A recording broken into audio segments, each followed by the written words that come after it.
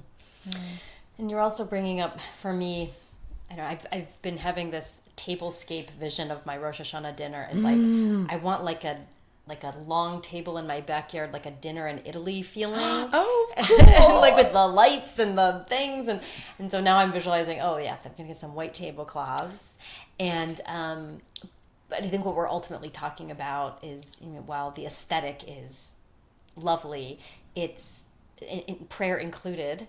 It's trying to just draw out the inside out. Yeah. Just like the shofar. Yeah. The ultimate sound maker, right? Listen, can you hear me now? Yes. It's like... Yeah, you can't sleep through that one. Right. Our souls wake up to that. And, and as we're having this conversation, I'm reminded that, the entire month of Elul, where we're just ending, getting towards the end here, is that the shofar can sound every day, and it really is the month of sound. Wow. I didn't know that. I didn't realize that. I had wow. Where did I first discover that? I think it was years and years ago when I was in Israel. I was in Spot, and I would hear the shofar every morning. And that was like, yeah. like mysticism times 100, like really beautiful. Yeah. Anyway, but there was one other reflection from our Elohai Neshama of not only the release in the body, but I think the difference between the singing and the meditation, we all struggle with like the tape recorder in our heads. That's always, yeah. But the song somehow for me makes me feel more present than I'm able to in practicing meditation, in practicing being present. I feel like song can drop you in. That's actually a really good explanation. When you are thinking prayer in your spoken speech, internal dialogue, that comes from a different place in your brain than when you're singing it. Of course it's going to feel different because it's coming from a different part of your jello mold up there. And I think that the way you just described how the singing drops you into prayer or into meditation, it does. It gives you a different part of your brain activating to get all your yummy juices flowing, and then you drop into meditation. And if you are meditating and you have the spoken word going in your head, or like a mantra that's spoken or something, you're still connected to that song, and it's still firing. Right. It's the afterburn of that's going to just uplift everything else, which is a nice thing. And in the context of a service, because I'm seriously visualizing myself just sort of singing to myself in the middle when I'm sitting in the sea of things. It's the rhythm of the service feels so important to me, and I also oftentimes feel lost in it. Like, oh my God, now we're doing the Shema. Oh my God, now we're doing, and I'm like, I feel like I have to catch up, even though, like, I don't know, And then the places that I have gone in the past are all lovely and like very inclusive, and you feel, but I still, I don't know, I think, I went to an Orthodox synagogue often growing up, so I might even have that residual feeling of feeling behind. Actually, more like above and curtained. Sometimes. That piece too, as well. Yeah. And because song has rhythm in it, it just feels like I'm already in a rhythm that I need to be in. Okay. So it kind of sets sets your cadence in general. Right. So like you might be in the Shema, and then you go through all the things, all the introductory, all the blessings. But with your Shema, it's like all I have to do is sing that Shema, and that's all for me. I think it's there. It's all in there. Well, I hope it would be a supplement to the a supplement, right, to the whole thing. Yeah. But like, if not, like, no, I'm glad. Singing that, you know what I mean? It feels like all encompassing to me. Wow. Is there one more? Sure. Like to share? Let's see. I'm looking through my thing. I know. How about? Here we go. Modeh Ani, which is usually one of the first prayers kids learn, that and the Shema. The Modeh Ani, thanks God for returning our souls to our bodies in the morning. But again, in this season of Teshuvah, in this season of returning, we are all kids, and we are all waking up during this season. That's what that shofar is doing to us. Wake up, listen. So thank you, God, for this opportunity in this season to bring my soul back, of course, but to also give me the opportunity to examine that pure soul, which is so important. So this is another just lovely little tune, and it doesn't go through the whole Modeh Ani, just a little bit. It goes, and it's a call and response. Modeh Ani, Modeh Ani, lefanecha, lefanecha, melech chai, melech chai, v'kayom, v'kayom, Modeh Ani, Modeh Ani, lefanecha, lefanecha, melech chai, melech chai, v'kayom, v'kayom, melech chai, melech chai, v'kayom, v'kayom. Now we're going to wake up a little bit. Ready? Modeh Ani, Modeh Ani, lefanecha, lefanecha, melech chai, melech chai, v'kayom, v'kayom, Modeh Ani, Modeh Ani, lefanecha, lefanecha, melech chai, melech chai, v'kayom, v'kayom, melech chai, melech chai, v'kayom, v'kayom. You can also use the key. So if things get too doldrumy, you can pop the key up a little higher. So I went Modeh Ani to Modeh Ani, where just take it where you want to take. That is just. I feel like that one took me like woo woo woo woo woo, and like it sort of did it felt like a little bit of a waking up there. That's good. It's good. Bring out your shofar. Yeah, right. Exactly. Yeah. You know what? Thinking about it, maybe we'll end our conversation with the shofar. Sounds good. Sounds good. Yeah. Man, Woohoo. Okay. There. Last week when we ended our ritual with this, I'm like, did I just blow that loud? You did, and it was epic. It was awesome. Totally impressive. Again, like totally beyond myself. Yeah. Okay. I really so appreciate this conversation. I totally appreciate this conversation, and it's been such just an honor to meet you. You're really cool. Thank you. You as well. And I just really hope that our listeners just and I know they will, just find one little nugget, one little tune that might buoy them up during the I hope so. The holiday season. I hope so. I really do. So we'll seal that intention with Do this. it. Oh my gosh. I feel pressure, but it's no okay. pressure. Do it. It's good. It will.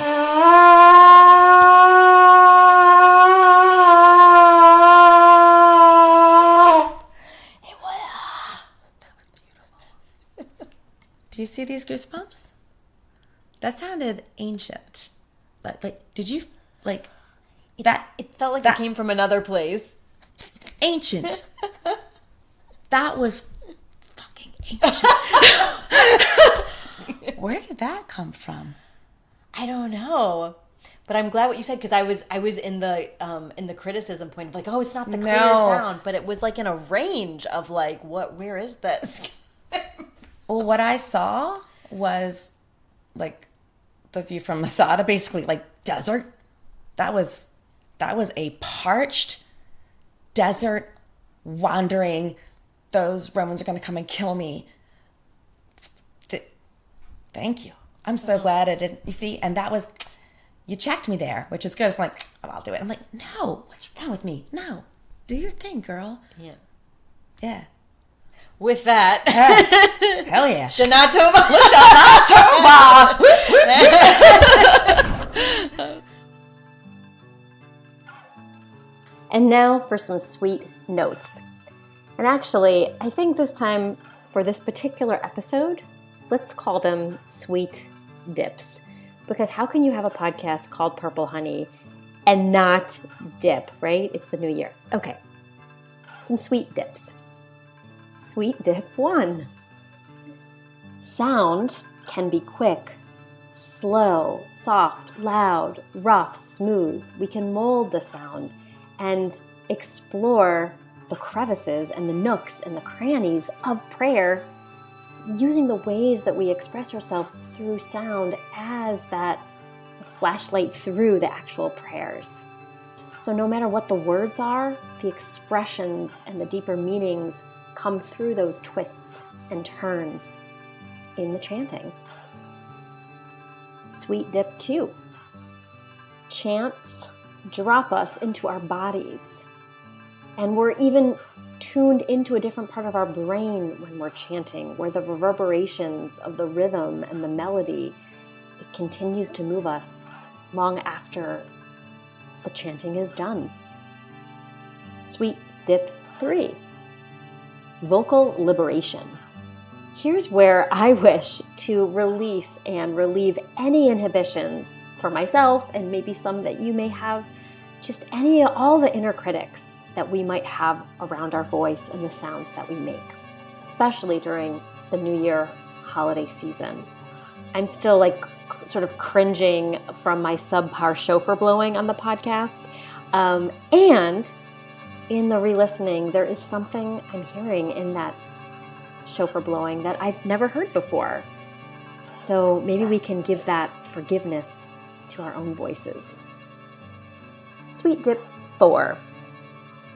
All of the songs that Stacy shared with us, what I loved is that they were little sound bites, or I like to think of them as soul bites. And perhaps these soul bites can be the raft that carries us through the holiday season.